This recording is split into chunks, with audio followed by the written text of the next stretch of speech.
Koliko sam se jasno, ovo nemoguće. Koja vrsta medvjeda jede gotovo isključivo bambus?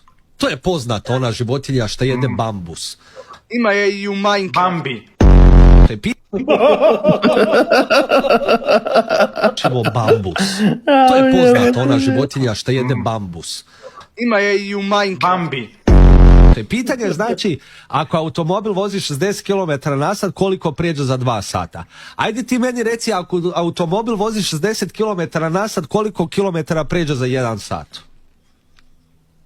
Po moje nekoj procjeni oko 120 km na sat. Za 1 sat da može preći. Da nije 140. Kakvi bog. Nevjerovatno, brate. Brate, ako budem streamovao na Kiku, napravit ću ono bukvalno live i napravit ću kviz. Ono, bukvalno da stoje svi, da imaju ono, da klikću, da se javljaju, brate. Znaš koji ćeš ovo da napravim? Gdje se nalazi krivi toranj u Pizi? Pa Pariz.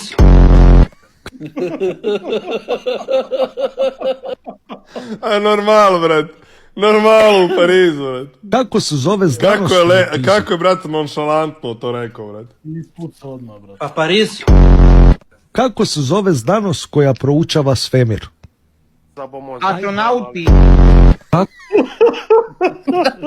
Koja Ali je proučava spojio, bre. svemir. Astronauti.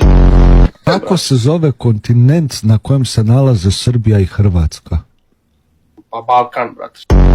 Normalno. Koja je najmanja država na svijetu? Kazahstan.